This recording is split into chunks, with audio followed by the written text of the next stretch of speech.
Inside. You listen to the album? What's so tea about none being of them. married I to listened a to a few model? lines. You're not a Drake fan, right?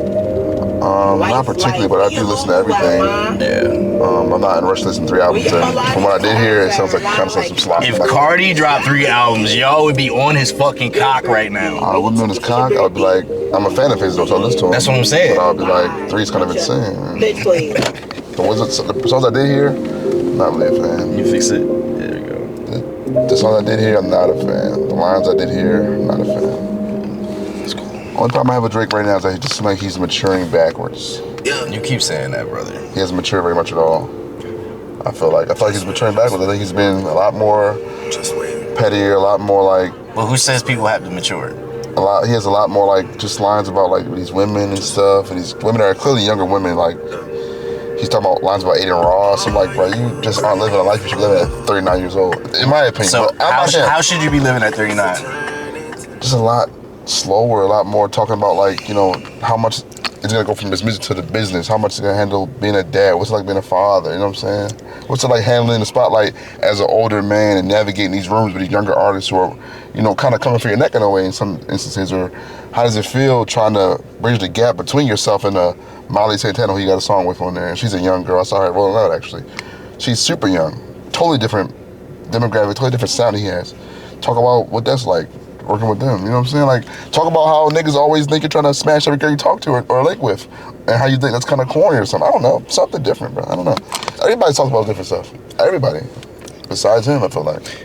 And it could be a negative or positive. It's just like he hasn't matured much at all, despite all the maturing he's probably done and the achievements he's accomplished and the numbers he's put up and everything.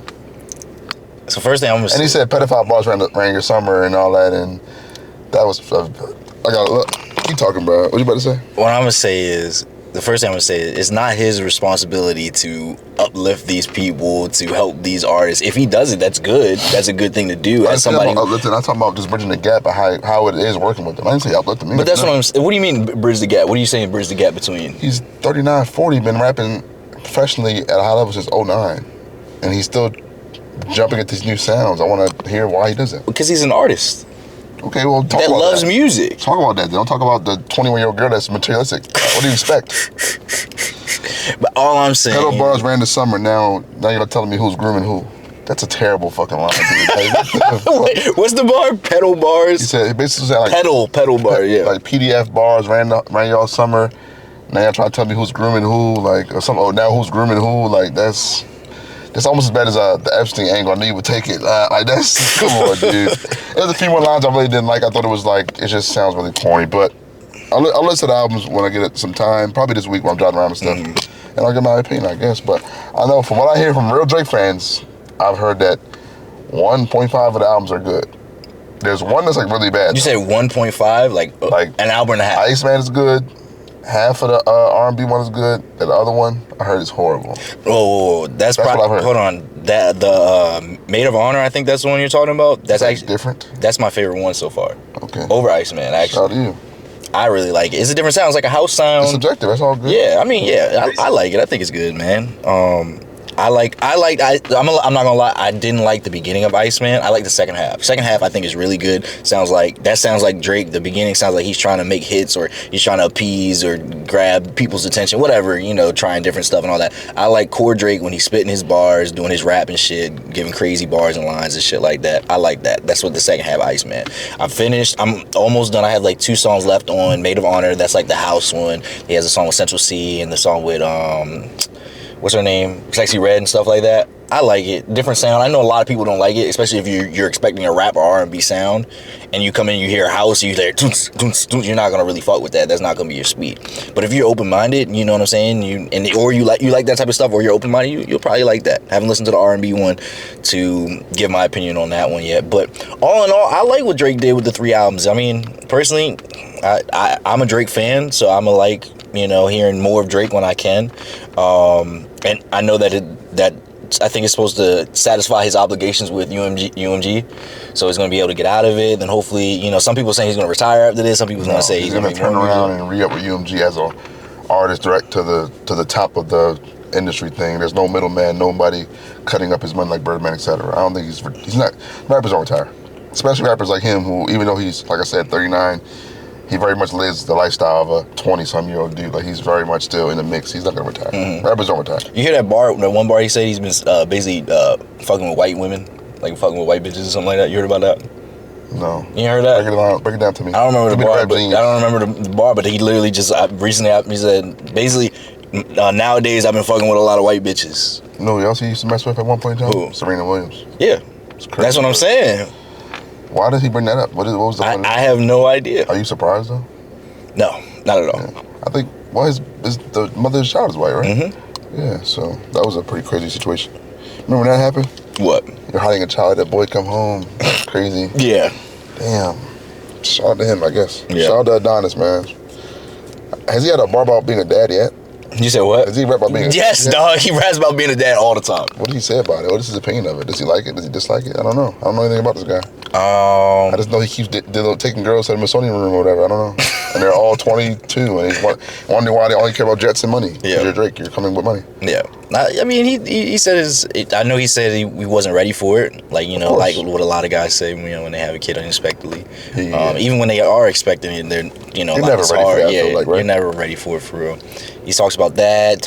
He does say that's like one of the, even though he wasn't ready, like, it's one of the best things that ever happened to him. Of course. You getting on him for not maturing or talking about maturing. He's definitely mature, but he understands his audience. But that's the problem. I feel like he's too big to fail now. So why not? That same audience should be. I feel like that's a horrible mindset to have. The same audience should be given a certain message. Why don't you give them something a little different? Like, That's a horrible mindset to have. I'm too big to fail. That's literally gonna lead you to fail. He got accused of being a PDF file and fought through it, no problem. He's still here. No problem is crazy. He had to fight tooth and nail because niggas like really. y'all Not are really. still trying to grind him for that shit right now.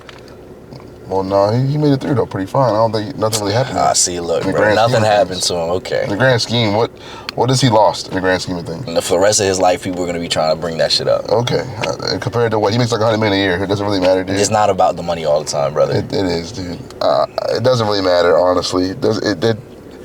As much as y'all want to paint him as this victim guy or this guy they're all against him. It's Drake, bro. You saw Rick Ross bend over backwards I'm sorry, man. I'm taking back the way to beef and to get back in his good graces. You see all these guys like fighting to get back around him, like These niggas is phony, bro. Of course, but you're trying to paint this guy like he's some sort of they're all against Drake, man. He's just a normal, humble guy, and they're always trying to do these things to him, man. He doesn't deserve that stuff. But it's like, I mean. That stuff didn't come from nowhere. That was rumors for a long time based on his behavior, a pattern of behavior that was pretty weird. So I think more so he should learn from his fucking mistakes of how he was acting around those younger women and maybe say, I probably shouldn't do that. That's my opinion. I think more of, I'm not excusing his actions at all. I don't like sometimes he embraces he kind of dips his toe into certain things without understanding what they really are, or how to really. Like, honestly, never mind. That was the House album, right? The dance one. That shit was trash to me. But I think because he doesn't understand, like, house music in its form. Like, he raps a little too much over those beats, and it's like, it's not really what that's for. You know what I mean? And it's kind of like, I feel like he's jumped back into it because there's a newfound re-appreciation of house music and stuff and dance music in the current zeitgeist. And I feel like he's seeing that, and he's like, let me get back in this. So, you know what I'm saying? He's always trying to be next on the new wave when it comes back. So I feel like he doesn't really appreciate certain stuff, though. He kind of does it for the money part. I disagree. I think he does appreciate it. I think he studies it, he understands it, and he loves music. And I feel like him taking that jump and being able to jump onto something early is his testament to his dedication to the craft. But I feel like like you say, he knows his audience, though. He does. And that affects his ability to make If he knows his audience, he wouldn't do that album. So my thing is like, knowing his audience a little too much, to me, affects his quality of his music overall because he knows his audience is, let's be honest here, besides, not everyone's like you or our friend Caleb or something like that who are Drake fans who really appreciate music as it is. A lot of his fans are casual listeners of music. You're right, yeah, I agree. They're big Spotify playlist listeners. They're very casual, don't really know much. They just kind of know, Drake's out, let's go. I agree. So he plays into that sort of like corporatized boardroom music a little too much sometimes. And I don't like that. But that's why Drake, to me, is the best at the B-side of any album he makes. That's the best he ever. Always. He's the best at that in the industry, in my opinion. Once he get his these are the hit these mark streaming wise hits that I got to put in the album. The backside was always better to me. It's always been that way. Yeah, always. Yeah. And I think I'll probably find the same thing when I listen to these albums when I get a chance. But That's what I think he should embrace more of those. That the side of him that's in there that wants to make different stuff. He came in the game rapping on J Dilla beats. Like, yeah, no, you're right. He came up listening to Joe Budden, like, and people like that. He obviously knows how to market himself and manage his star and how to manage what's going on in the industry and bend it to his will, basically, to profit off of it. But I think he should really sit down and say, let's do some real shit that's from... Like what? I don't know, but some real shit. Nigga, like if he's still rapping on J... No one wants to hear him rap on J Dilla beats. Y'all want to hear anything he does, he's Drake. That's not true. Don't want to hear anything he does, he's Drake. Some people. Most people will hear anything he does, he's Drake. Right. It'll do numbers. Okay. Yeah. But I feel like that's because he put in the time and the effort to get there. Like, he put in the work. Of course. To get there. That's what I'm saying. So why are we getting mad at for someone who put in the work to be able to put out whatever and be able to reap the benefits? You see what I'm saying? I'm not mad. I'm just... Like, what? I'm a music fan, and I feel like he's got a lot of meat on the bone because he wants to appeal to the masses. Understand, but the masses are there, brother. They're not going nowhere now. So now they will. And if he thinks like that, like, I'm too big to fail, he's gonna fail, and he understands that. I feel like that's the most humble thing you can say. Nah, I don't think we're at an impasse here, brother. No, I don't think that means that. I think that means that he's giving in to that sort of like the loop he has to be in. I have to be this Drake instead of the Drake I know I could be. I just feel like he lacks the sort of substance that he could have. There's a lot. He lives a crazy life. He's lived a crazy life. He lives a crazy life. Yeah. Crazy shit goes on in these places he goes to, or he's from, and all that stuff. And it's like, you're still just giving me the same, like, slop sort of music. And it's like, bro, I don't care about how much money you make. On the A side, the front of the album, he does bring that slop. On the back end, he talks about all the crazy stuff. Why can't all that stuff be in the front? Because not everybody wants to listen to that. He can make that and do it for the ears of those people, and it still. I disagree, bro. I disagree. I disagree. The only reason why I say that, who's still listening to Mr. Morale and the Big Steppers? Nobody listens to Mr. Morale and the Big Steppers, huh? That's not a country guy I like, so no, I'm not listening to that. Not many people like that album. It was cool. I listened to the whole thing straight through. It was good, but no replay value. He's doing what you're saying, talking about whatever crazy stories in life you're saying. Not everybody wants to hear that all the time. We have to be the thing with Drake. He's recognizing and understanding niggas don't want to hear that for the whole album. Nowadays, before we could get away with it, when people actually appreciated music back in the day, or at least a little more than they do now. Nowadays, niggas don't, like you said, everybody's a Spotify playlist listener. They hear, oh my goodness, Drake dropped the album, so they're gonna listen to it. They need to be entertained enough to, that they can make their money. You feel me? And we saw what Kendrick did. Mr. Morale, he tried to do the thing that you said, tell the crazy story the whole time and all that, and it was good, but niggas don't want to hear that all the time. And that goes to, not to say anything about Kendrick, that says the state of music and the listener and us as the consumer base and where we are now. You know what I'm saying? Yeah, okay. Nah, you don't agree? I just feel like it's a weird comparison because, I mean, Kendrick, as big as he is in his own right, has curated an image of himself that's different than Drake's. Yeah. The reason he doesn't drop every year or so. Drake drops like Call of Duty drops. Like, he drops albums like Call of Duty does. You know what I mean? Like he like 2 a year type of dude now.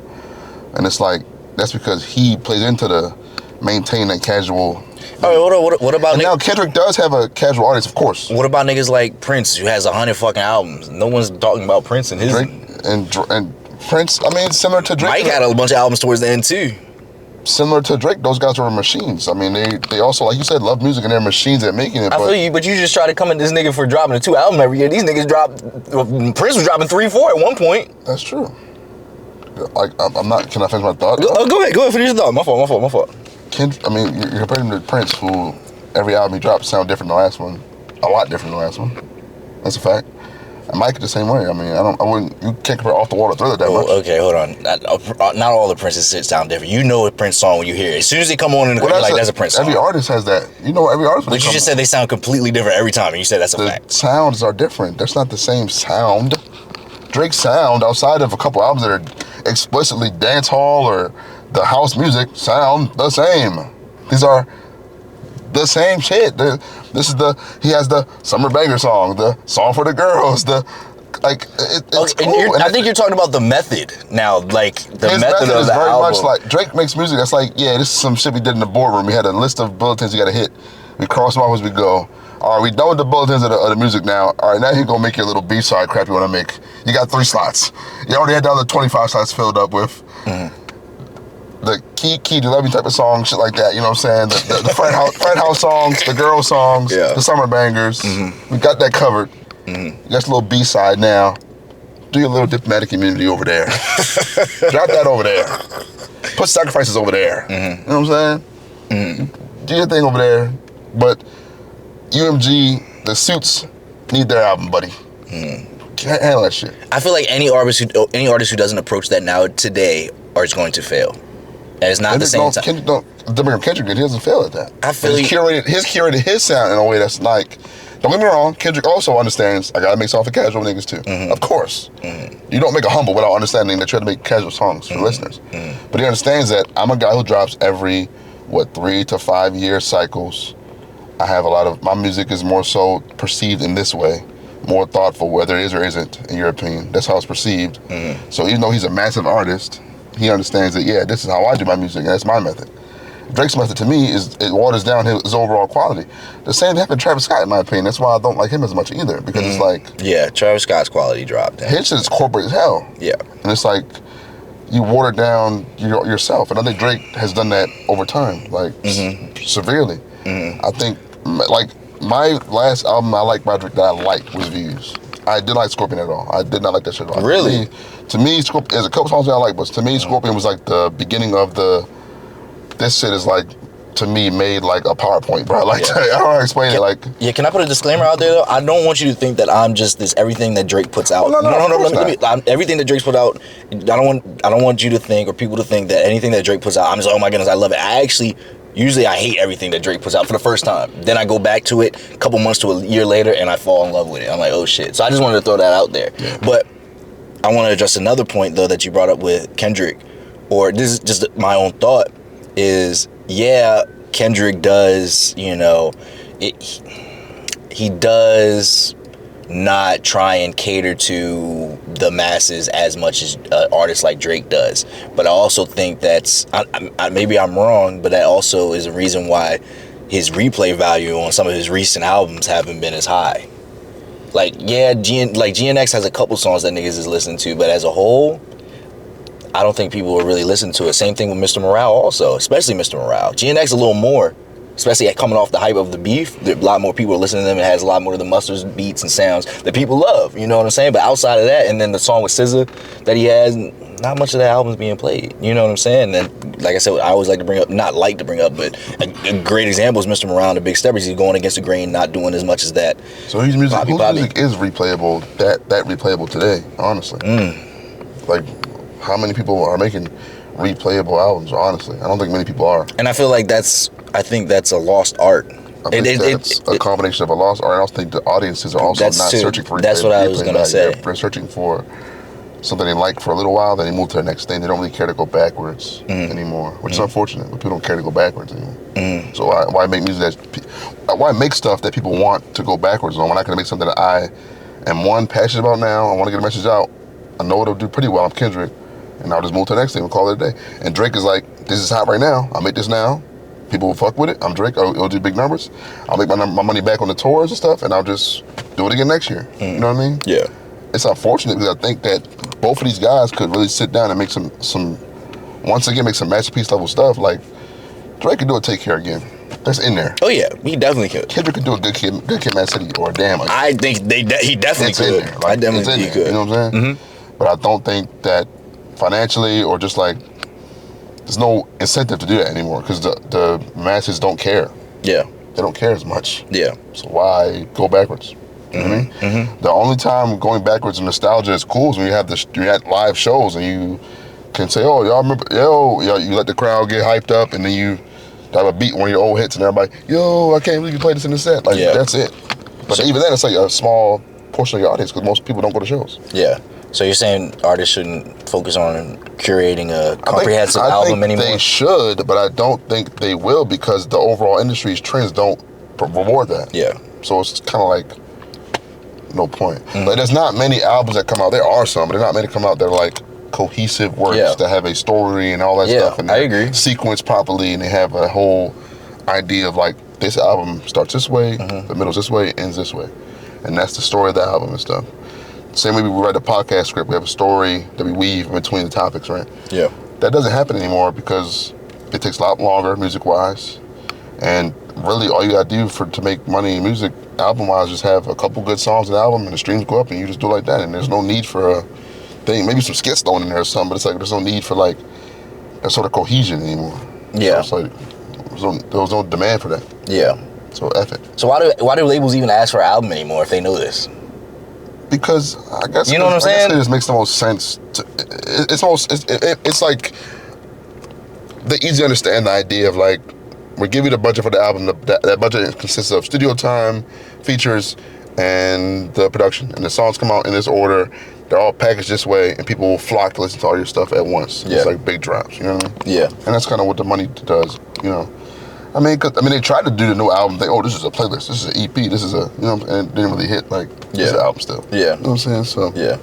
But it's a good question. Why do labels even ask for that shit? That's not worth it anymore. But I think those people up at that level have already seen the industry 5 years ahead from where we see it at. You know what I'm saying? So they already know. Maybe they don't do that anymore. Maybe they say, you know what, Drake, man, in fact, I think I got an album. Let's do one album this year, but let's do more single focus and just come out every couple months with a single. You know what I'm saying? Keep your name going this way, and we'll see if the albums are really worth it for our time. You know what I mean?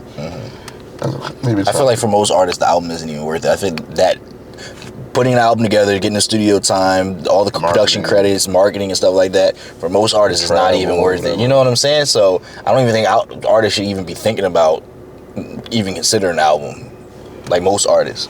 I feel like albums are kind of like movies a lot of times now too, where it's like it's kind of made to sell merch or something like that, or made to like sell a tour more than it is to actually sell a message. How you feel about the movies nowadays? Everything's a play off of something old, like, you know what I'm saying? Studios are scared to movies are expensive as fuck, right? Movies cost 9 figures most of the time to make. They shouldn't. Every studio should not make a $100 million movie. There are a lot of great movies that are $20 to $30 million budgets or even less. A lot of amazing movies that cost a little bit of money to make, but these studios are swinging for the fences because a lot of times when it comes to movies or like video games, even music sometimes, but mostly though movies and video games and shows, you have these like flash in the pan like hits, right? That are not actually easily replicable. You can't actually make an MCU easily, but these other companies and people see it and say, we could do that. How much do you need? 150 minutes? Man, we get him and him, her. Yeah. Get this IP, we good. It's gonna sell. Then they forget, you gotta make a good movie in there too. You gotta be compelling in some way. You know what I mean? The MCU, even though it kind of fell off towards the end, it's kind of, I don't know what it is now. I ain't watched in a while. It was compelling. That's why it lasted so long. Fast and Furious, even though it got crazy, it was still compelling. Don't call me dumb. What's MCU? Marvel. The Marvel. Okay. I figured. I just want to make sure. But that's sort of like the what's the word? Their universe, their world. Back to the movie thing. Marvel Cinematic Universe. That's the name of it. But that's the blueprint now for these studios to say, well, if we're gonna spend how much, we're gonna spend $100 million. We gotta make 400 back because the marketing is another 100 million, whatever. So that's why they're all swinging for the fences, and it's like, if you're a studio, do you trust this new idea that might work or something that's proven to work and we just remix it? You know what I mean? I feel you, but as consumers, like I hate that. Consumers love slop, bro. So unfortunately, I hate it. No, I hate it for sure. I hate it, bro. All these movies. Every once in a while, you have like an interesting take on an idea that to me makes it and makes sense, where people take a risk. But even then, when you look at all this stuff, like the stuff that's hot today, Invincible, the show, right? That only works because superheroes are already in the zeitgeist again. And the guy who wrote The Walking Dead, so he has skin in the game. Really? Yes, he has skin in the game. Really? They trust him. Robert Kirkman, they trust him. Wow, really? They trust him, yeah. Damn, I didn't know that. They trust him to say, well, he did this, so we can do this. You know what I mean? They're not gonna give a nigga like, if I wrote that Invincible, if I say, you're not really known. It sells on paper, but we don't know if it can sell in motion. You know what I mean? Yeah. So instead of taking a risk on a movie that sounds good, that actually could be a hit, that's completely new, let's go ahead and rehash something or remix it. Let's make Transformers gritty. You know what I mean? Like, let's make Super Mario like a movie. You know what I mean? Like, it's like okay, but you could try something else. But it's like, nah, we're gonna make something gritty. We're gonna make Barbie a movie. Maybe I love the Barbie movie, but we're gonna make Barbie a. You love the Barbie movie? That's a great movie. I think this movie. If you have a daughter, show your daughter Barbie for real. It's a great message for girls. I'm not gonna lie to you. It was actually well done. But it's still a movie made based on a existing IP that's not really gonna fail. It's bulletproof. It's fucking Barbie. You know what I mean? So they're not going to step in it. You can't pitch a movie to them and your script will be in fucking purgatory for 20 years before somebody pick it up. You know what I mean? Mm-hmm. Whereas nowadays the movie industry is like, everything is so made in a sequential way that we make it like this, we get this actor this way, we good. It ain't gonna fail. We good.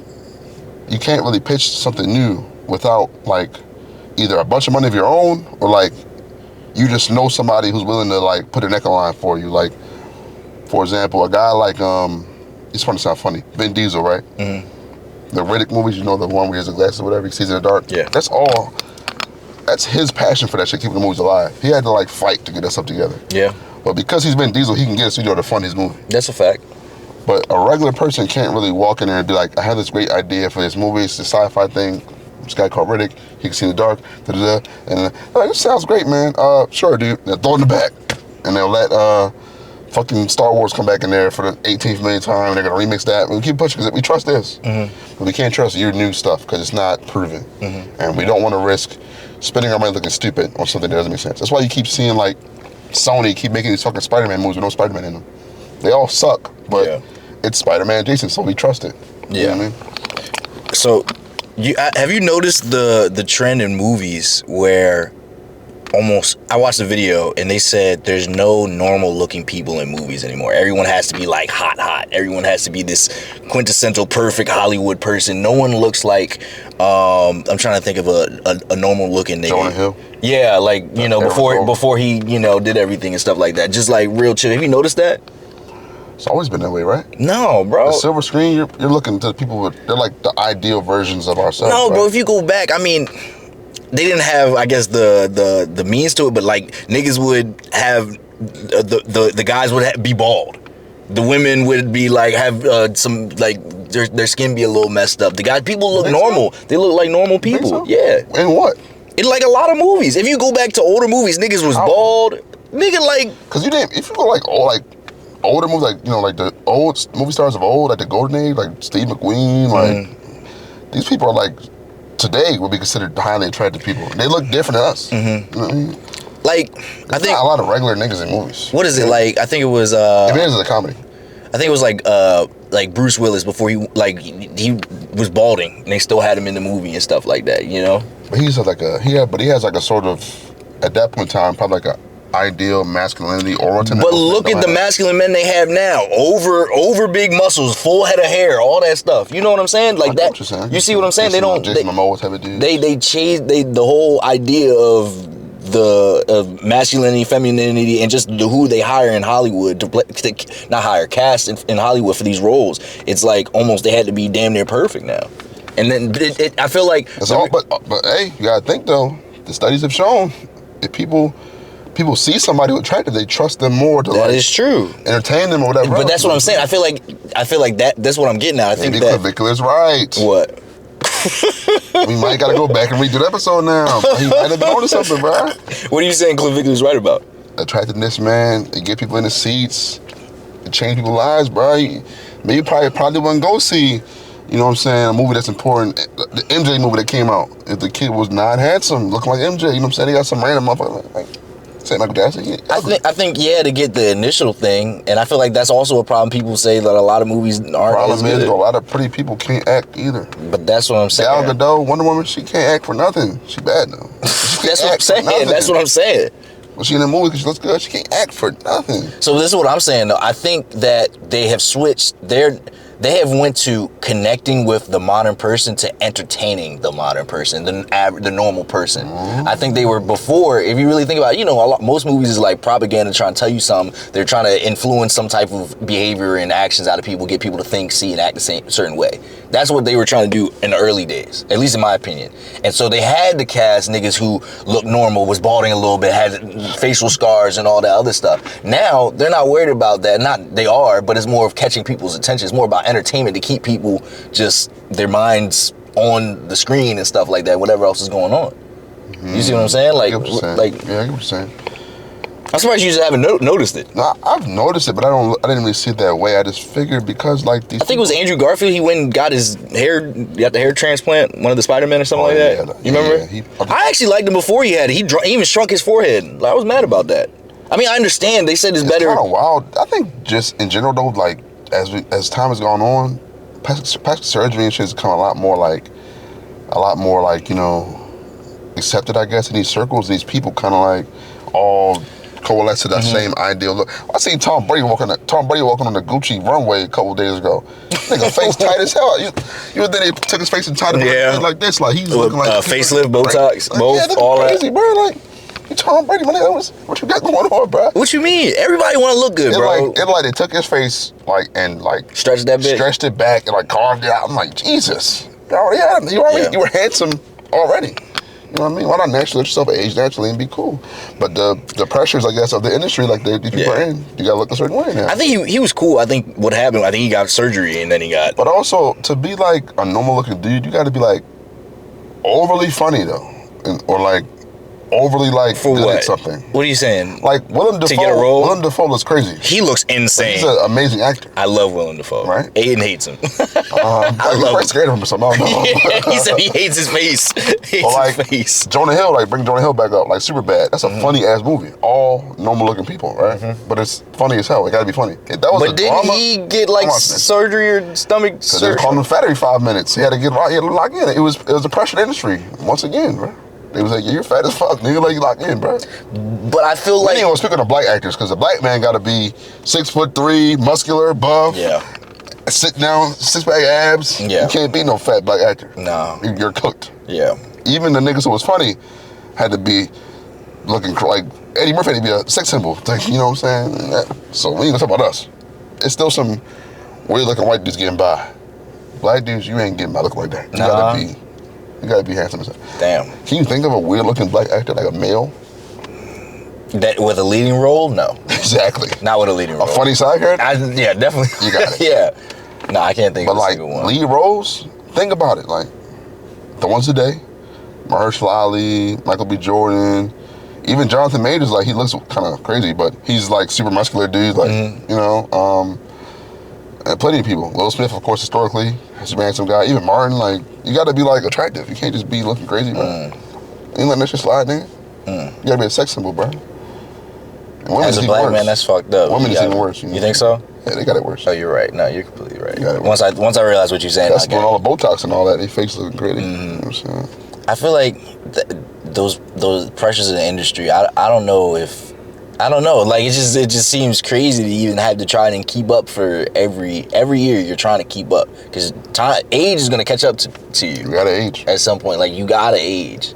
You know what I'm saying? So how do you get a role at that point once you're old? You know what I'm saying? Some of them don't get me wrong. You gotta play old people. You gotta just play the old nigga. But Hollywood don't like even like old people. Hollywood like attractive old people. Samuel Jackson he's like 80. He look like he's not that nigga look the same forever, bro. That's the thing. You know what I'm saying? Like Sylvester Stallone still like he gotta lift weights and bench press 400 to get in the movies and shit. What the hell? He's 78 or some shit. You know? I don't know if Hollywood really got a lot of space for old people. I actually heard about a lot of even more regular people getting pushed out now because apparently a lot of the big stars and movie stars are going to TV on like their part-time shit. They go to TV shows now. I didn't know. And they're pushing out the other actors who were strictly TV people, kind of like a middle-class sort of actor. Like you do like a couple shows a year, you're probably like $100K or so earner. So you make good money acting, but you're not like a red carpet millionaire. You're just like you're well-off person that acts. They're getting pushed out because the studio, the TV producer will say, I got an Oscar winner who want to be on the show versus somebody who's been on TV for 20 years. Give me an Oscar winner, see if you can handle it. It's a name. People come watch it because of the name. Yeah. So it happened everywhere, bro. Times is hard. So it's probably getting worse. We're talking about because TV shows, at least most of the time, normal looking people, relatively. You know what I'm saying? Like, yeah. Personally, I'm getting tired of seeing the same actors. I want to see the new ones. I remember at least when I was growing up. Don't get me wrong, you had the one. I don't feel like it be no new actors, bro. I feel like things getting recycled. That's what I'm saying. There are people who trying to get on, but they won't pick them. I feel like they got like. They'll pick William Dafoe just because his name's William Dafoe. They'll pick Andrew Garfield because it's Andrew Garfield instead of taking Joe Schmo off the block, who's probably really talented and probably has a different look. That's the thing, though. These studios don't take the risk. If you don't know the actor in the movie, you ain't gonna go see it. That's the problem. You can make a great movie with unknown people, but motherfuckers are not gonna watch it, man. Yeah. Or you might get lucky and they'll watch it, but it's like it's not really no guarantee. So why take the risk when I can easily go get Leonardo DiCaprio and be like, be in my movie, bro. I'll pay you. You'll get most of the money anyway. Just be in my movie, bro. It's cool. Yeah. Like, people know you. People know Tom Cruise, you know what I'm saying? Yeah. People know Thor, Chris Hemsworth. They know, That's what I'm saying. They know the niggas. They're not going to get us. We upcoming actors. We good. We have a killer audition. You probably, I might got something. Michael B. Jordan walk in. Oh, shit. This nigga in the movie. Cause he getting everybody gonna sit down.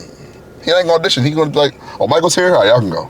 Thank you. We had an obligation, but he's here. Y'all can go. You know what I mean? Yeah. Like, even looking like Sinners or something, right? Ryan Coogler had to make $1 billion in the box office on Black Panther first, and he still had to fucking fight tooth and nail and negotiate crazy. I mean, but we know why. Yeah, we know why. Yeah, we know. You know. It's just dust till dawn. Hate you people. Who's you people? It's like, no, don't answer, don't answer that. I know we had an episode planned. Do you still want to do it? We're 30 minutes in. Man, let's just keep rapping, man. I ain't been here in a while. I've been gone again. You know, I've been on this world tour. Hell yeah. Living my life. Hey, look, on listen, the move. somebody got to live your life, man. Might as well be you. You know what I'm Yeah, saying? tell your shit. I went to Rolling Loud this past one. Talk about that. How was that? It was a great time. Yeah. So it was, this theme this year was like an underground sort of thing. So they had a lot of underground artists there that I liked. Hold on. Do you think that was planned, or you think you think they couldn't get a lot of the big niggas and they ain't had the money for it? I think it's a little bit of both. You, really think about that. No, I do think it's a little bit of both. Because right now, the underground is like huge. Like, I would argue it's almost as big or maybe similar with the SoundCloud type of underground era. Like, these motherfuckers are doing numbers. Yeah, big numbers. Like, people that you don't even think twice about. You might hear a name here and there, but like, them viral TikTok songs, that type of stuff, those people were doing numbers, big streaming numbers. So like, the girl with that Drake feature I talked about earlier, Maya Santana, she was there. Sexy Red was there. But like, it was a lot more underground people. It was, Peas, Baby Mel, Che, Osama's son, like, Nine Vicious. Like, the biggest names there were Destroy Lonely, Don Toliver, Ken Carson, and Playboy Cardi. I'm gonna pull up the... Youngboy dropped out for Ken Carson, obviously. Really? Yeah. So Ken Carson was a headliner for Sunday instead of Youngboy. Youngboy shit would have been dumb. Ken Carson's shit was crazy. Cardi shit was crazy. It was a huge shows. Don Toliver had a big show. Youngboy would have had the biggest show probably, in my opinion, because he just has that type of aura. Yeah. But other than that, it was a ton of underground. Like Fake Mink was there, Net Spend. They had the EDM group Snow Strippers. They're not even rappers. They were there. They had Caribou there. Chief Keef was there? Yeah, Chief Keef was there. So he's another big name, Chief Keef.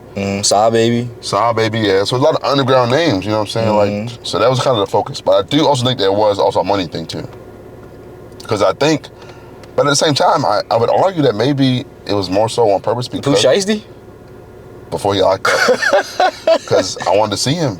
Yeah. Obviously, he got booked before the damn thing. So I forgot who filled in for him, but it was somebody else.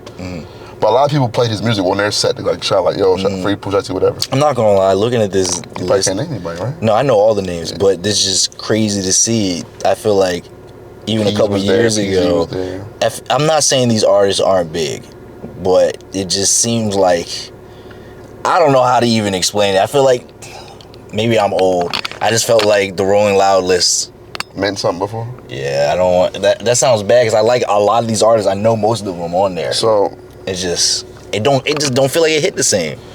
I feel like, but I understand music is at a different point now. Like you said, all these underground artists, they're able to develop a fan base. They have big fan bases. That's what I'm saying. Without everybody I saw, the big corporation. Yeah, everybody I saw, like, no matter if I didn't hear about them too much, like, some of them I know like one or two songs. Like Molly Santana, I keep bringing her up, but when I landed, she was the first person I saw. She was on the main stage when I got there.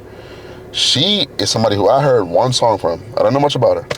When I say she had a whole big section of people that were like going crazy for her, like she has a pull. You know what I'm saying? Fake Mink, he had something, Nine Vicious. He had people from the Story Lonely set running from Lonely to C9. I was one of them. Adam Killer was on there? He was there, yeah. Shout out Adam Killer, dog. So like, people ran from Destroy Lonely, who was a big artist. They ran from him to go see Nine Vicious because that's the pull these kids have. And that's the thing I did like. One thing I will give these artists, that the younger guys and girls, is that because they're younger and they're kind of still learning. A lot of them their first rolling out. They gave a lot in their set. They were going after. They was jumping around. They was rapping their songs. They was playing to the crowd. They was yo, you got water, throw that shit up. Like, they would make people like, you know, it was Engaging niggas, yeah. For sure, yeah. Facts. That's why I'll give them. They actually really put a lot of time to that shit. Like, I really saw artists, like, a lot of them would get up there and they'd be playing their songs, and like, they would have people in the crowd like, yo, play this song. Like, I've seen a couple guys, they're like, oh, you want to hear that? All right, DJ, fuck that shit, man. Play da-da-da. And they start playing what people want to hear. Like, and that's what I think is cool. I think, because a lot of years in a row, I felt like festivals were sort of becoming like, okay, we had the headliners that we're going to pay for, and now the rest of the people are going to be like label plants that the label want to grow up. They want to blow them up. They don't really. This, I felt like, was like they really sat down to their time and like, yo, y'all kids got a buzz. Every single person's list that I saw and that I heard in the background had a crowd going to see them, even if it was like smaller, but they all had a pull of some kind. I really fuck with that. Let me say something. And also, Rolling Loud is still pretty affordable. It ain't fucking Coachella, so that fits underground. Is it really? Kids. Yeah. Okay. The tickets, I had general admission plus, which is like one below VIP, $500 per person for the whole weekend, 3 days. That's not bad. Get the wristband. When you say it like that. Get the wristband, you walk in and out as much as you want. You know what I'm saying? You good. So, look at this list. Yeah. I'm going to put it up there. The headlines: Don Toliver, Playboy Cardi, Ken Carson. Yeah. What does that say about the state of music right now? No Kendrick Lamar. I'm saying type of artist. No Kendrick Lamar. No J. Cole. No Drake. No Big Sean. I'm just saying. I'm going to be completely real with you right now. Them dudes, I think, find Rolling Loud on their level to be like laughable. I don't think that they really care for it. But I'm saying, I guess more. They should care for it, but I don't think they do. I'm saying more of. Besides Cardi, who is that level of guy, he's done Rolling Loud 2 years in a row. That was the whole thing of him being here. He did it 10 years in a row. So he's like, this is my thing. I'm a Rolling Loud guy. I'm talking about more of the type of music. Oh, rage music. You see what I'm saying? No, rage music is the key. All of them kids, a lot of them sound like them niggas. Like, that's what I'm saying. So rage is a thing for sure. Yeah. You see, like, I guess I don't know. It's just the only name on there that I didn't surprised to see Trippie Redd, bro. I feel like what, he wasn't there. It's his name on there because I feel like he wasn't there. But I feel like as like some tribute to his style, he should have been. Georgiana was there. Shout out Georgia. Yeah, Georgiana. No, I don't see. Trippie, that's crazy. His name would have been a little bigger, so you can't see him. He should have been there, I feel like. Yeah. The only dude, so before it was Ken Carson, it was... Black Boy was there? Yeah, he was there. Shout out Black Boy. Rakai was there too, if that matters to you. They booed him. Shout out Skrilla, shout out Shimmy. Yeah, Hurricane Wisdom, shout out. Yeah. What's the fat nigga name? Which one? E. Hibachi, he was there. Okay. I can't think his name. It's crazy, the fat nigga. Wow. But most of the artists there are rage-themed sort of artists. And like the style of music that's hot right now is that rage music. It's that festival stuff. And that's why I always laughing out face. I say rap is not versatile. This is a clear display of a subgenre rap that is popular. People like this stuff. But let me say this. Drake understands that. So he makes music to at least try and connect. That's what I'm saying, to connect with the younger group. You know what I'm saying? I don't know. I just had to throw that out there because I feel like that's still smart though. It is smart, but I feel like some stuff, when Drake does it, people kind of know, like, you're kind of opposing right now. Why are you over here doing this? So like that's why it don't hit all the time. In my opinion. That's how I feel. He can't have appreciation and want to do it. No, I'm not saying he doesn't use it to his advantage. Like, I remember More Life. Drake was on the British thing, right? Yeah. He was really into the British music. But I know he was like a really real deal, like big time, like Skepta, JME, Heady One, like big fan of like Wiley fan. He was a gigs. He's a big fan of them dudes, like going back. That's on paper. That's proven. He literally paid for Top Boy, which was like the British Wire, basically, to come back because he loved the show so much. So I give him respect for that. He was into that shit. But even then, he would do the accent. He would use their slang. I'm like, all right, you dragged that a little bit now, but that's where I think the line, people kind of like get upset with him because he kind of like overdo it in a sense. You don't distribute it. You kind of like fully immerse yourself in it and you start portraying. What's wrong with that? I feel like that's the way to go about it. You just like, using something here and there. That's like when you like portray yourself as that, it's like, all right, back up a little bit. But like the Chicago thing, he was with Sunny Breezy, like calm down. The Houston thing. Now Houston thing I think is more so just the women. He loves women there, so he just gives it up for that shit. But like the Atlanta thing is like, okay, like you're immersing yourself into this shit. You're saying our words and all that, like you're still guessing our shit. Like it's cool. You know what I'm saying? Like it would be kind of like if Kendrick went to Toronto and started saying their shit and was like really making their type of music for a while. It's like, the fuck, nigga, like what are you doing? Like you can make a song with them, but why are you talking like them too. Yeah. That's the part. So like, so an artist shouldn't fully immerse themselves. Jack Harlow did it. You see what happened to him, man. Yo, I'm not gonna lie. Once I found out Monica is my nigga, I haven't looked at that nigga the same. And I used to fuck with Jack, yo. Someone pointed out, they were like, yo, I was surprised Quel didn't pick that shit up. No. You ain't pick that up?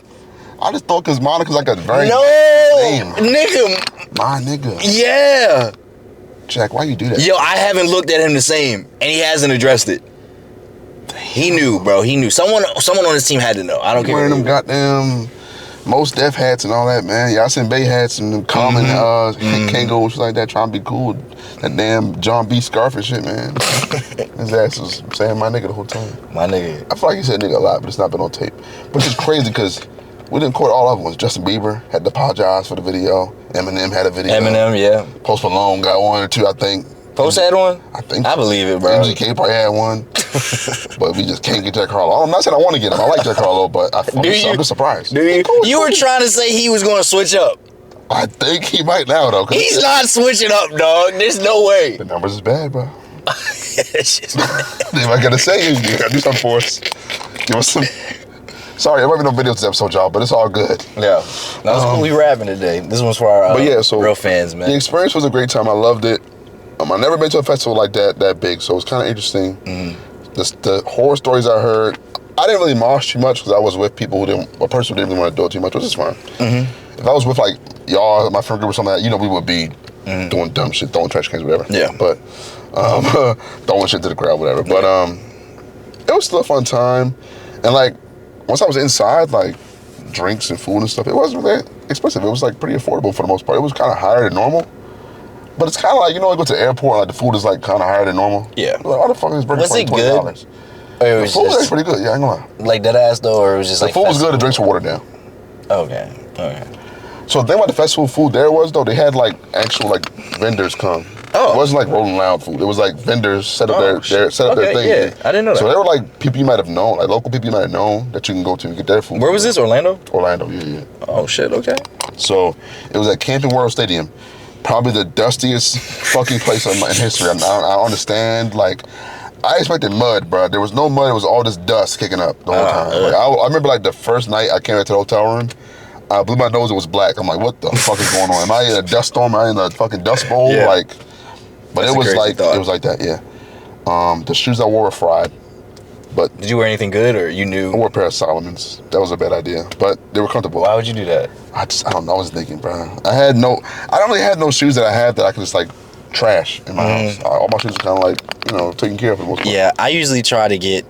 usually have at least one pair. I should have bought Timbs with me, honestly. That's what I'm saying. I have a Timbs and I have a sneaker that I'm like, all right, I can get these fucked up. Timbs and Dunks. Because my Timbs are just like work shoes now. I could have bought those with me and thrashed them. Yeah. But I just thought it'd be too hot, and it was hot as hell. Was it? I'm thinking Orlando, because I haven't been to Orlando in a while. So I was thinking, like, okay, Orlando is Central Florida, so it's not going to be as humid and stuff, right? Because it's not by the ocean. It's kind of in the middle. That didn't make a damn difference. It's the humid as hell. It was 90 plus every day. We out there in this fucking stadium, and there's no clouds in the sky. The sun is beaming. Every rapper got fire on their set. I'm like, my God, like, what the fuck's going on? Yeah. So, yeah, but it was a great ass time. So you would do it again? I definitely want to do it next year. Okay. Oh, really? We should go. All right. What's the other one? Coachella? Coachella's like way overpriced. What? They would have bigger artists though? Coachella has way bigger. Like Coachella's Future. I don't even think Coachella would have Future because Coachella's, is that really even like, the rappers even go Coachella for real? I don't know.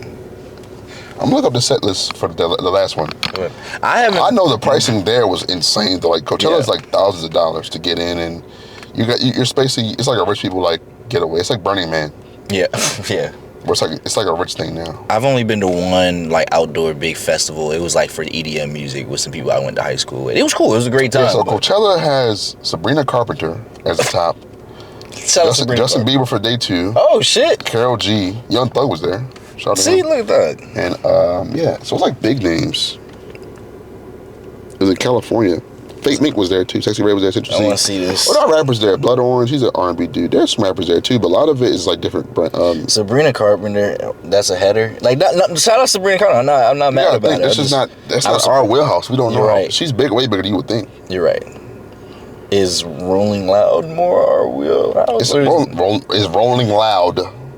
type shit. It's a rap. It was white dudes, but it's a rap thing. I feel you. That's what, when I see that track list, I'm just like, I mean the artist list, I'm like, is that like Snow Strippers was at Rolling Loud this year, and that's an EDM group, but they got added last minute because somebody dropped out. But they have songs with Young Thug, so they kind of have some skin in the game rap wise. Yeah, Coachella, yeah, man. The pricing is insane for that shit. Yeah. Like I know it was like thousands of dollars to get in there. Yeah, I see. Disclosure. Like, general admission for Coachella starts at like $550, whereas for Rolling Loud, GA Plus was $500. So you're saving like. Wait, how much is Coachella? The cheapest starts at like $550, almost $700. Damn. VIP is like $2,000, and then like Jeez. the passes were like $2,000 to $7,000. You know what I'm saying? Like it was crazy. VIP was like $1,000 like, for the weekend pass, whatever. $6,000 to $7,000 is crazy. But yeah, so. You saw Act got a chain from Drake. Did you hear about that? He finally met him. Yeah, he met him. Is that not crazy? Drake flew him out, took him to do the set for the Iceman Part 4. Let me ask you a question, right? Yeah, what's up? Do you think it's crazy that Drake has so much pull and like he has dick riders so strong that he don't even got to put them on payroll? He got to just have them come out, stand next to him, and he's going to be there. Yeah. Act never met him in person till like recently. You don't think that's crazy? I think that's insane. Actually, I thought To they be would your have met bigger already. supporter through thick and thin. Through thick and thin. Dude, every beef he's Academics has played no small part in helping Drake, even though Drake was already big when Academics was like on YouTube and stuff. Help Drake grow. You can't deny that. Like, Yeah. To not even give him a little bone, like come out here with me while I'm doing a stream with Aiden, come hang out with us, or something, like that's crazy. I mean, he did it though.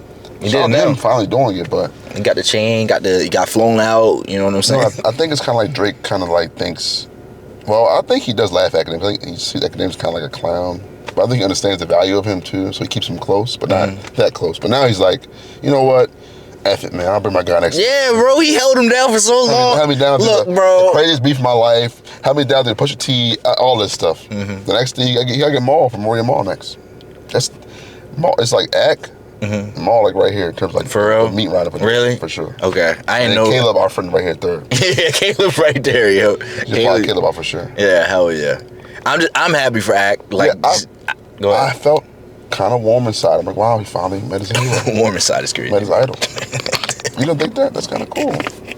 I'm just happy because I know Act really wanted that for a long ass time. That's great, man. Yeah, he got a chain and everything, bro. OVO chain. It is crazy though that it took him fucking over a decade to fucking fly this nigga out. That is wild. Yeah, that is insane. Ben and Don met him first before. Yeah, that's insane. Drewski met him first. But I feel like those type of people would, unfortunately, Drake can make money off of being with them. It helps with his exposure and shit like that. You know what I'm saying? I also think Act's image is like negative too. Yeah, you feel me? Because Act is like known as like this incel, red pill, goofy ass online persona type of person, whereas Drewski never funny. So it's like, well, I hang out with a funny guy. Yeah, you know what I'm saying? Yeah, I get that. Yeah. Damn, shout out to Act, man. Finally made it. He met his guy. It's real love. What's your gripe with Act, bro? You really don't fuck with dog. He has a long history just doing some real like coonish stuff and like some really anti like womanish stuff that I really don't. I don't like, and I think he has a really big platform and doesn't actually like appreciate the art of what he's fucking covering. You like Cardi, right? Yeah. He's not a good person. No, he's not. But you still like him. Well, he offers normal entertainment to act. Oh man. Okay, I feel you. None of these people are good people, honestly. Drake ain't a good person. I don't think any of them are good people. I'm not. Drake he's paid the bail of niggas who committed murders, and he got top 5 out of jail. Top 5 is a notorious killer, yeah. Toronto stepper. He stopped on a lot of niggas. So, and Drake put him on the platform. 600 Breezy, stepper, known platform. The dude that was next to him that made the Baka Not Nice. Baka got a wild record. Put him on the song. Yeah. Cardi, he made a song. He said, what's the nigga name? He said free some people, and he said free Problem Child. Problem Child is like this like mythical Atlanta demonic goon. Like he's a monster. Like Yeah. No, they're not good people. But I feel like some stuff, it's whatever. Yeah. Separate some stuff, I guess. Some stuff you can't. But Yeah. some stuff you can. People that try to separate like R. Kelly, kind of wild. You gotta address that shit. What's the difference? You can play R. Kelly and be like, I know he did some wild shit, but I'm gonna play this song real quick. Because you can't just play it and not have people look like, fuck. Like, you know, R. Kelly's great. You got to say, like, I know, sorry, y'all, but. You think so? I want to play Ignition right now. You think Step in the Name of Love, you play that at the cookout, nigga, you have to say anything. You don't have to play nothing. Niggas gonna step in that if bitch. you with them people that are old, like our parents and stuff, they're not gonna say nothing. They're gonna be in the back of their mouth. Nigga, even if you throw a cookout now, you have young niggas, you throw that song on, niggas gonna still be stepping. You I'm gonna say something. I'm gonna step, but I'm gonna say something. But yeah, you gonna step. That's what I'm saying. Everybody gonna step. Yeah, of course. I get it. It's Kells, bro. Back to academics, right? Ack has his saga. The main thing I don't like about Ack, I hate him, is that his platform is so big and he doesn't use it wisely, right? Mm-hmm. He uses it to attack people and shit like that. He uses it to do all this corny stuff. The main thing to me that I don't like is that as a man, he's had so many men threaten to slap him, rob him, do whatever. He cops the wildest pleas. Unless he has some sort of like thing over them. Like, oh, if say like a rapper diss him, right? And a rapper get locked up or something, then he'll start making all the, this dumbass nigga, these dumbass. You saying he a bitch. But like when it's like somebody's face, like Vic Mensa, about to come across that nigga jaw, he said, why you won't slap me? Like, what? You know why? You saying because he won't stand on this shit. No, he won't. And like the Warren Shot Rack stuff, as I'm older now, I see the problematic nature of that content. You feel me? And I'm like, yeah, it was funny, but now it's like, yeah, you are researching these people's lives, connecting the dots of these beefs and all that, and people are dying behind it. You're making jokes about it. It's crazy. And you're profiting from it, and you never, ever, besides inviting them on your platform to beef with each other, never give nobody no money, never broke nobody off, never, hey, y'all should do better. Never. Mm-hmm. And the second thing is, like I said, he got smoke for every woman. Bear smoke for girls, but never a man. That's as a man, to me, that's weak. I don't like that. But the main thing is he has his platform, but he's destructive with it. I want to go back to the Chicago thing, though. Is that his responsibility to try and get those people on to... No, but but now I know your character. And what's that? You have a platform and you built it off the backs of these people. Okay, I see what you're saying now. And you're not just talking about them like day to day. You're talking about tragedies. People living, war zone basically. Don't people like Trap Lord Ross do shit like that too? He's just as bad. Just as bad? He's like to me, because he's white and British, so he's not even in here. He's not even in the country. Yeah. That shit to me is like a damn safari documentary video. Like you watch shit like you watch the niggas talk about cheetahs and hunting gazelle or something. But that shit like crazy. It's National Geographic shit. That's how his content reads out to me. I ain't gonna lie. Trap Lord Ross does like hours of research. He has fine details that I don't think prosecutors have in his videos. I'm like, what the fuck? How do you know about this? You know what I mean? Like niggas say Vlad the Feds. You think Vlad the Feds? Vlad is the police, bro. He's helped cases get completed. Has he really? Yes, I don't know what. Now, don't get me wrong. Rappers are dumb for going on there and telling their business. Yeah, dumb. But that's the problem with rappers. Rappers are these most like braggadocious people, so they have to say, "Oh yeah, I killed 72 niggas." Like, you know what I'm saying? You shouldn't say that because the feds only found 2 of them bodies. They're gonna find 70 more now. Yeah. But like, same time though, he is complicit in like this stuff, and he's helped cases get solved. Also, he's the one that exposed Rick Ross for being a CO. Rick Ross beat him up. He sued him. That's not gangster. But I don't think he's trying to be gangster. But you in these spaces, man, you gotta have a little bit. Huh? You gotta have a little bit of understanding, man. You in these spaces, you hear. Come on, have some respect. Don't do that. Yeah, he tried to act so down and cool. He's not down and cool. No, he ain't your friend. Yeah, no. See, Boosie, he burned Boosie. Yeah. Did he burn Boosie? Boosie asked for a lot of money. Or increase. He was kind of like $25K an episode of Boosie or something like that. Mm-hmm. And then Boosie wanted more. He wanted 5,000 more. 5,000 more. Like 30K episode? I think so, if I remember correctly. I could pay that. He said he couldn't. That's a cap. He's white. White people be always lying about that type of stuff. He had the money. Just say I don't want to pay it. Yeah, he definitely had the money. He didn't. Just say I don't want to pay it. He said I ran the numbers and I just couldn't. Oh, yeah. Oh, shit. There we go. You ain't seen numbers in years, nigga. Yeah. You just get a check and call it a day. You don't see the numbers, bro. Yeah. That's so cap. Yeah. I agree. I couldn't afford it. Ran the numbers. Couldn't do it. Yeah. Okay. Yeah, I agree. Damn, man. You think Boosie hurting for the money, though? You think he need it? Need it? I heard his lifestyle kind of crazy. He kind of overspending still, even though his music ain't really doing as much. I don't know if he his house had a kid, so I think he might need that shit. I don't think he needs it. I don't think he needs it. I think it would help, but I don't think he needs it. True. I feel like he's seen like Tekashi, other artists get more money. He kind of got not greedy, but he was like, "You paying them? I be on here all the time." But that mindset is backwards because he should have been like, let me go start my own setup. Yeah, that's true. Or I'd be cool getting 20K every like month or two to fuck with Vlad, you know what I'm saying? That also brings exposure to me. Niggas be wanting too much. They be dumb, bro. I'm not gonna lie, bro. You come in there, you get 20 bands real quick. That's an easy 20 bands you can put down on a car or something. You know what I'm saying? You ain't gotta do no show. You ain't gotta do no. That's what I'm saying. You ain't gotta do no plane. And he gonna call you back. Like that's an easy, like that's a recurring 20K. You know, every couple months I'm gonna get 20K from That's Vlad. what you call a symbiotic relationship. Y'all both benefit, right? Yeah. So yeah, I get it. I heard Ari Spears did the same thing. Heard he wanted more, couldn't do it. Then he started his own shit. I heard that shit He ass. said he wanted makeup and all that in there. Yeah, you saw that shit. I was like, dude, don't do that. You saw that shit? Yeah, that's crazy. Yeah, I heard you. I don't know. Me might have been just talking shit. Vlad might have been just talking shit. He said Aries is a bad person. He treats people bad and all that stuff. Hey, man, you never know. I heard his platform sucks, or at least from Vlad. What does he do? Like his own like podcast? Yeah, he got his own podcast and shit like that. These people don't really understand like why they went viral. He went viral off of the clips, right? The little moments. On TikTok, yeah. So he should focus on the clips, the moments, and just clip himself over and over again. Like, Yeah. That's how people like Queso did that shit a bit early on. That's how he blew up. You know what I mean? Or like that CIA dude, the white guy. He keep going viral with the clips. Same thing. That's so random to me that he has a platform. Y'all laughing at him. He's talking about real deal like murders and espionage. Y'all like, oh, this is so funny, bro. Yeah. This nigga has destabilized governments before. Like, we laugh about it. Yeah. Whatever, dude. Yeah, shout out Boosie, I guess. He probably need the money, bro. You know who need the money for real? A lot of money? Who? Adrien Broner. You been seeing this? Yeah. He's streaming now, right? I heard, yeah. On Kick or whatever with some niggas. With Dean the Great. That's They got slapped or whatever. Yeah. At first I was like, how you feel about that? Seeing AB on there and seeing him like it's sad. I'm not a fan. He only 36.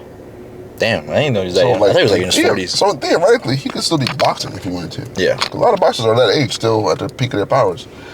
It's sad because like he got that big ass alcohol gut. He's got no money. Like he literally has no bread. Like he had to get an Uber paid for him. Like he has no money. You know what I'm saying? Like, and it's like he has an opportunity here to really save his life. Wait, he's broke? Like real deal. He passed the law. You know how we always cut the plea, like, well, he broke in his terms. Yeah. He broke. Like, he's broke Damn. on our terms. Damn. Which is wild, because he, at one point in time, was making per fight, he getting checks that were, 8-9 figures at one time. He was the biggest name in boxing for a long time. So that's fucked up, man. I really don't like that shit. Why do you lose all that money? That means you had a bad team. No, I feel like that's your team at that point. You don't have someone there who's check like, you like, bro, what the fuck you doing? Yeah, or just to be like, some of that money should be in some type of investment. He was also on camera doing stuff like ripping up $20 bills and flushing down the toilet. So that was, yeah, I remember he did that shit. So that's a little different. Yeah, he just wasn't smart with his money for real. I just feel like still you should have somebody on your team like, yo, like there should be. People are scared to lose their like opportunity to keep making money with you though. Yeah. What if I tell you, yo, chill out, and you be like, yo, fuck you, nigga, and you get me up out of there. Now I'm broke and I'm nowhere. You don't think the nigga will respect that? You don't think a nigga like AB, you check him for real? You never know though. That's like I feel like if you check AB for real and you stand on it, I feel like he'd fuck with that. I feel like no one would do that because they were afraid. That's what I'm saying. They remember when they was all brought together and they don't want to lose the opportunity to be there. That's what I'm saying. I don't know if that's a real friend for real. Yeah, nah, bro. Yeah. I don't know. So, yeah, nah, but seeing him like that is crazy. But here's opportunity, I think people will buy into the story of him streaming himself, working out, getting back in shape, finding his way back to financial security and talking about his experiences. And be like, yo, I was here, now I'm here. People love redemption stories, you feel me? Even if it's somebody who at one point was disliked, because he was not liked at all when he was like popular. Who, AB? Yeah, he was like a villain character, but people will see that and be like, yo, I want to see him climb back. I want to see the resilience, whatever else. Do you think he will? I don't know. I feel like he will or he'll just fall to the same habits again and crash again. Because let's not ignore the clear addiction he has, alcohol involved in the middle of all this too. That's a big thing. I think there's a lot of mental issues going on there. Sure. You know what I'm saying? Stuff like that just doesn't happen. It's a lot of I'm sure it's probably a lot of it's like shame over like losing what he had, you feel me? And being like that ego death, you know what I mean? Where you go from like the highest mountaintop of individual to back to like square zero. And it's like the shame of like walking around and people know that you fucked up that bad. It's hard to deal with, I assume. And like, I remember I seen a clip of him recently. He was in a club with Meek Mill and shit. And niggas was like, he just finally got some love back and went back to the same niggas left him for dead. I'm like, that's kind of true. But he might know no better. So, I do fuck. Dean the Great, I don't know much of his content besides the viral moments of getting stopped or whatever. I find him a little annoying, I guess. But I do like what he's doing with AB. I can tell that because Dean is a sort of, I don't want to call him a boxer, but he's like an influencer boxer. Yeah. He do a little boxing. So he probably sees his opportunity to be with one of the people he looks up to. Yeah. And in a way, you can help him get back too, which I think is an admirable thing for sure. I like that. Yeah. I'd rather this than Aiden Ross have AB on some damn Misfits. Oh hell yeah, having thing, some doing some crazy shit. So this some I like weird shit. This I like more because it's just AB kind of being funny. Like there's some moments like okay, it's not weird, but he's a funny dude. He's been that way. He's naturally a funny, charismatic guy. So it's. Do you actually be watching these streams, or you catch? I've seen a lot of clips of it. Okay. I don't watch streams because I'm 27, but I do watch clips. So it's all right. You can't watch streams at an older age, bro. 27. You can do whatever you want. I don't because of my age. Why is that? That's you. I find streams like really boring. I feel like streams. No. Why you got this cutoff though? Like, no, there's no cutoff. No, bro, because you even said something at the beginning, like Drake when he's doing so having fun. Like, you can't have fun when you old. You can have fun, but it's like the style of fun. Why is Drake with Aiden Ross on the stream gambling? I don't want to see that. What you mean? I don't want to see that. What do you want to see, bro? You read a book? Streamers are ass. You want to see this nigga read a book? You know damn well you don't want to see that nigga read. I don't like streamers. I would watch stream of like them like working out, like just AB and them like doing the boxing. We work on this now, you know what I'm saying? But just like that little walk around IRL streaming, I don't care. Speaking of IRL streaming, walking around, Chud the Builder, you see what happened to him? I had to bring it up, guys. Yeah, I saw. Finally. Yeah. Wait, well, not finally, because he did shoot somebody. He hurt somebody. Dude just don't care. Is he? He's stable, he's straight. He's stable now? Okay. Yeah. Okay. You see the clip of the judge being like, your bond $1.25 million. No, I ain't He's seen. like, No. like, he's in the stand, right? And the judge reading off the charges and stuff. Hold on. Who is Chud the Builder? Can you explain? Oh, damn, I forgot. Sorry. Yeah. Kick streamer, of course, from Tennessee. So, his story is that he had a business at one point in time. He got into an accident with a black lady. He got out of his car, yelled slurs at her. She recorded him. He went viral, lost his business. He then began streaming, and his whole streaming gimmick was to go around to black people in places in Nashville and Tennessee. And he would say, like, he would just antagonize people. He would call them N-word. So this is after... Stop tripping out, is what he would say. This is after he did something to the old lady and stuff like that. Okay, I'm just... Yeah, he's like, yo, you tripping out. This is his go-to tagline. Look at this N-word tripping out. He recorded? Yeah. Oh, okay. He's like this. You tripping out. Right? And then he would like, when he would get pressed, he'd be like, yo, you better not press me. I got a gun on me. I'm gonna kill you. Oh, that's some bitch shit, bro. So that was his whole thing for months. Yeah. Years maybe. He been doing this shit. White guy, right? Yeah. Okay. Of course. I mean, I didn't know. Like He this, could be right? Mexican or something. So anyway, he kept saying, he kept doing this, and everybody watching like, this is gonna end bad for somebody at some point. But his whole thing is like, well, it's free speech. I mean, what's the problem? Yeah. You tripping out over a word, over a word. Mm-hmm. He's not in jail right now for saying the word. He's in jail right now for shooting someone and antagonizing people, harassing people with slurs. It's funny though, because he was already on bond because he was at a restaurant and he left without paying because they got to argument with the owners or whatever. And they were like, you can't stream in here. He was like, fuck y'all, I'm gonna stream. Man, y'all, fuck you, probably said the N-word probably. And they were like, just get out, let's go. He got locked up then for stealing the food and like a nuisance, whatever. Made a nuisance. So he's on bond for that. When he literally walks out of the courthouse from that case and then does the little chipping out thing to the guy. The guy jump on him. Or no, maybe they jump on each other, I don't know. Because the video shows Chud on top at first. Oh, there's a video? Yeah. Oh, shit, I gotta go watch that. And they're scrapping over it, and then Chud ended up shooting him and then shooting himself. Oh. Right, so. They're both okay, but. So he's on trial for one thing, leaves the courthouse, gets to a conversation like literally like 10 minutes later. Locked up again, and then this time his bail is over $1 million. He's fried, hibachi. He's facing 50-some years in jail. Damn. Premeditated assault, aggravated assault. Oh, they're trying to get him, yeah. The police in Nashville had told him, yo, you're on our radar. No, I heard it was FBI. The FBI, no, this is crazy. The FBI literally asked him, are you like one of those actors who are trying to stir up division, like one of those supremacist guys that are trying to stir up a race war or something like that? He was like, no. He said this himself. So the FBI was like, yo, is he one of ours? Basically. Yeah. They were like, nah, he just doing it for the love of the game. Oh, shit, okay, well. They're like, all right, man, be safe, I guess. And then the police in Nashville were like, bro, we know who you are. Calm down, or somebody will do something to you. Yeah. He was like, whatever, fuck that. Then something happened. Yeah. So the guy he shot is a veteran. Oh, jeez. So the guy, he basically was like, you called me that N-word, I got PTSD, man, I'm gonna do something to you. Yeah, I just fought for your freedom. And then Chud was like, man, you should chip it out. And he fought, Chud himself. He's facing dumb time.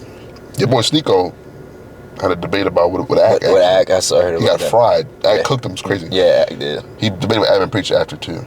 Just fried again, he's just stupid. He's basically trying to say, like, well, you can't give the word power, which ignores the decades of historical context of why that word means something coming from him with vitriol versus coming from us in a song. It's a whole different thing. Just like how if we're laughing and joking, I say, man, shut up, you a B word. I'm laughing about it. You're not gonna get mad. I say, man, you a bitch. Now it's different. Now you're like, whoa. It's different. We're gonna fight in a few minutes, right? You know what I'm saying? Yeah. So ignore the context of that and, basically use your brain for 7 seconds. Sneeko doesn't know how to do that. Yeah. You would have a reason why that's not a good thing. So Ack, funniest clip I've seen in a while, Ack was like, well, if it's just words, say F Allah. That's your God, say F Allah. Yeah, that's Sneeko was like, well, I can't say that. That's you're comparing people to a guy. I said, no, it's just words, right? Don't mean they're just words, right? It doesn't mean anything, so say it. And he wouldn't, obviously, because to me, Sneeko is the biggest grifter in the world. Yeah, He literally will purposefully sit there and be dishonest to himself and to others. Yeah. And like in terms of his intelligence and everything. To prove not even to point. others, to himself. To prove a dumb point. Which that's the part I respect the least from him. Of all these grifters, that's what grinds my gears, bro. Because y'all will sit there and purposely be dishonest about this stuff. Yeah, purposefully. Like some of them, I feel like Tate at his peak, I feel like he believed all that shit kind of. He's like, you know what? Fuck. Yeah, to an extent, yeah. So I'll give him some of that credit. Like he probably really like, yo, fuck it. Maybe later on he started like doing shit for the shock value. But he definitely did. Early on he was like, yo, that's how I believe. That's how I walk around. That's what I really think. You should be this way as a man. But Sneeko was like so clearly like, you can watch, if you watch him talk right, you'll see the little pauses that he's thinking of how to spin shit and ignore what somebody just said to him to spin it back in a dumb way. Yeah. And that's what I dislike the most. Yeah. So he's like, yeah, you're just playing a victim mentality and all that stuff, and you shouldn't do that. How about we bring up the real issue, black on black crime in the communities? And I was like, bro, I hate that you're argument. so annoying. And you're Chinese. So I want to go back. Haitian. So back, should we let a word affect us? Like just a serious. My thing is this, right? Serious question. You shouldn't, but we're human beings, and that whole idea of words don't mean anything. That's cap. Words have meaning, bro. Yeah. We are given one way to communicate to each other, and it's through words most of the time. That's 90% of our communication is through words. They mean something, so they should be treated carefully. And when you're antagonizing people so much, you're threatening their life, someone's gonna respond in kind to you. And there's a ton of people who ran to him and walked away, right? They got upset, they walked away. And a couple clips of people like one clip, the dude knocked his phone out of his hand, he called the police on him, and he said, "Did you guys hear?" Chud lied, but he said, "These guys here harassing, whatever," and he was the one that started that shit. But in a perfect world, we should say, yo, it's just words. Yeah. Whatever. But also in that world, that wouldn't happen. People wouldn't do that. But this is something that was done purposely to antagonize, to spread division, to cause problems. And words have meaning, bro, and they have an effect on us, whether you admit it or not. As much as you want to say you're strong, you got thick skin, words will bother you at some point. If people come at you, bothering you every day about some shit, you get upset. I do think that you're right. Even though we shouldn't, words do affect us. I feel as though we need to take. What I try to do is, if I hear somebody say something that I don't like, or they try to use the N-word, just try to antagonize me, I try to just take that step back and be like, is it worth putting myself in a situation where it's never worth I could get hurt or get locked up and then fuck whatever else? You know what I'm saying? Like, is it, at the point? But like you said, you're gonna run into that one nigga who don't give a fuck about none of that shit. That's what happened. And then it's gonna be his own time. You gotta be ready for that shit. You feel me? Like, and it's just like, it's like people just. And another thing about it is just because his target was black people. You know how when it comes to us, we're talking about Chud, right? Yeah. Okay. We're told to, get over it, get over this, get over that. Y'all are acting a certain way over a damn word, get over it. It's just a word, And it's like, to me, it's so ironic because it's just a word. Constantly tell me that, but it's still y'all. It's the most desired word to say. Yeah. It's the most powerful word in the fucking world. Why niggas love saying it? I don't know. If it's just a word, why do you want to say it so bad? Everybody wants to say it. If it's just a word, why do you want to say it so bad? Everybody wants to say it.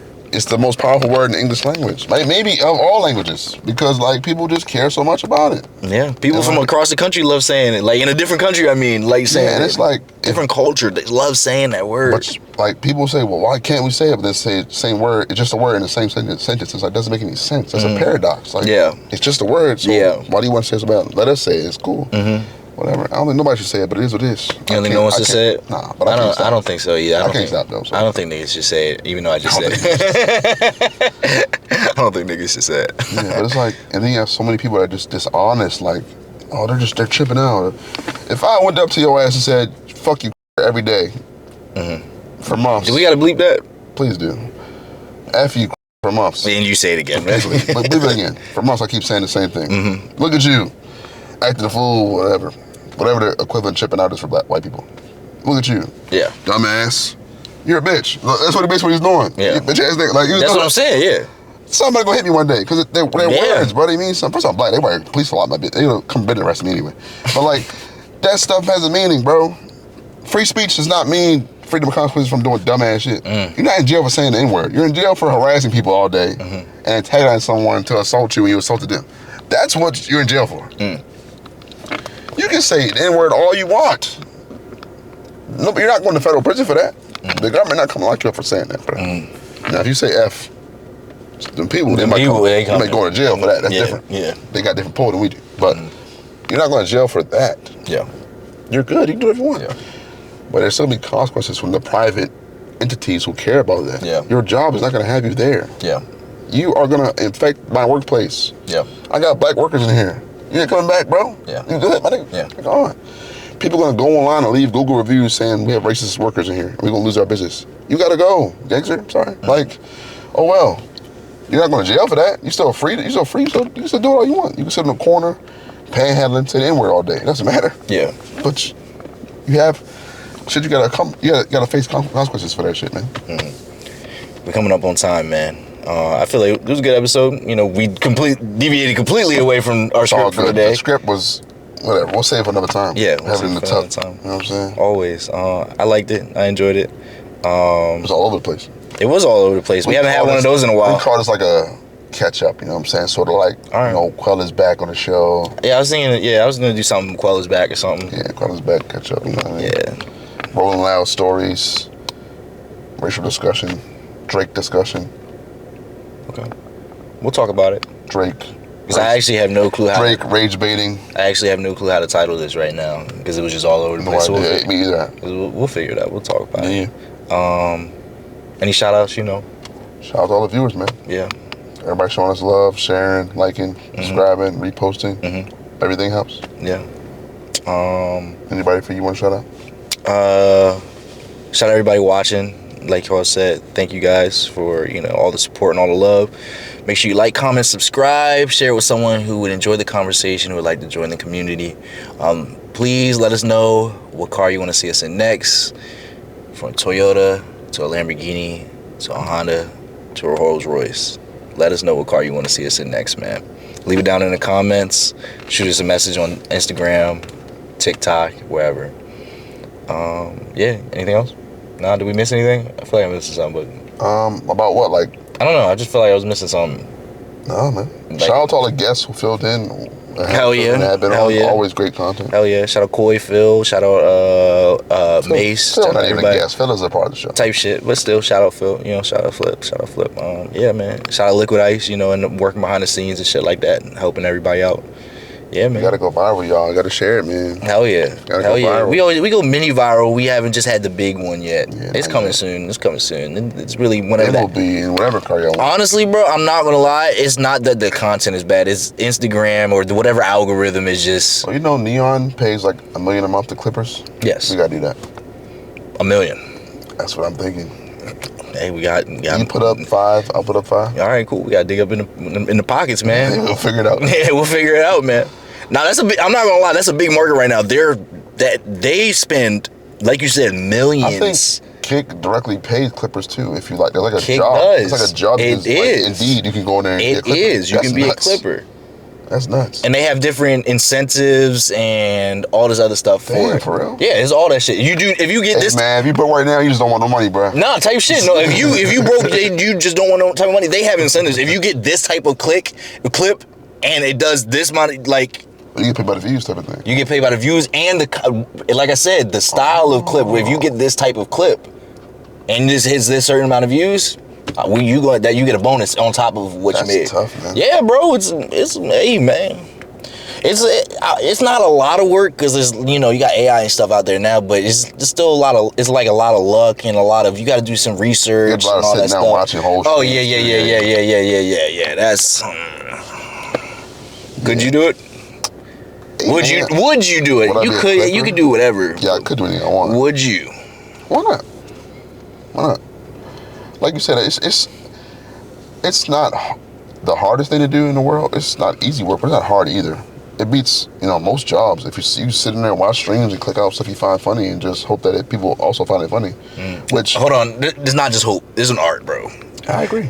Since timing, doing this stuff and talking to Liquid and coming up with these clips, there's art to this shit. You know what I be noticing, bro? When I see like clips and stuff, I'm scrolling or whatever. There's a lot of stuff I see that's like, it's like not even funny to me or like not even like compelling to me. But then the background music makes me feel a certain way. And I'm like, oh wow. What are you saying? Like it's like the way you edit things. Obviously, changes the way it's received. Yes. That's the part of the art you're talking about. What I'm about to say, yeah. Mm-hmm. That's what I'm saying. Fucking art, bro. It's hard. It's learning. You gotta pay a clipper now. Yeah? Do you have any people that you want to hire that we can pay? Maybe not money right now, but like, just kind of like pass on the back. Lewis. Yeah. Shout out Lewis. Be a clipper for us, man. Give us some vibe. Come clip our stuff up. We'll give you some pizza, I ain't gonna pay no money right now, but pizza or tacos or come take some drinks with us or something. Yeah, that's what I'm saying. Get you shot, dummy. Yeah. You know what I'm saying? Just clip out what you think is funny, and then we'll be real good. Yeah. All right, let's wrap this up. These cameras about to die, man. Hey, man, you know what with Flex? And Quel. Catch you on the next episode, man. Peace.